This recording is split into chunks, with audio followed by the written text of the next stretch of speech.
بسم الله الرحمن الرحيم. يا أيها الذين آمنوا لا تقولوا راعنا وقولوا انظرنا واسمعوا وللكافرين عذاب أليم. ما يود الذين كفروا من أهل الكتاب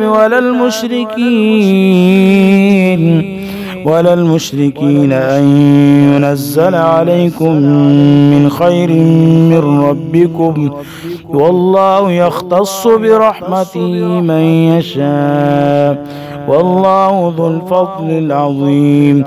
ما ننسخ من آية أو ننسها نأتي بخير منها أو مثلها. ألم تعلم أن الله على كل شيء قدير؟ ألم تعلم أن الله له ملك السماوات والأرض وما لكم من دون الله من ولي ولا نصير؟ أم تريدون أن تسألوا رسولكم كما سئل موسى من قبل؟ ومن يتبدل الكفر بالإيمان فقد ضل سواء السبيل.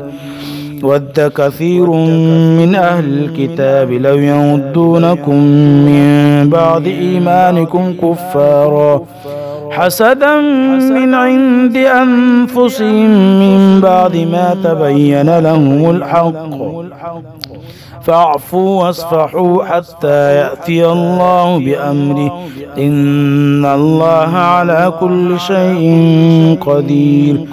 وأقيموا الصلاة وآتوا الزكاة وما تقدموا لأنفسكم من خير تجدوه عند الله، إن الله بما تعملون بصير. وقالوا لن يدخل الجنة إلا من كان هودا أو نصارى، تلك أمانيهم، قل هاتوا برهانكم إن كنتم صادقين. بلى من أسلم وجهه لله وهو محسن فله أجره عند ربه ولا خوف عليهم ولا هم يحزنون.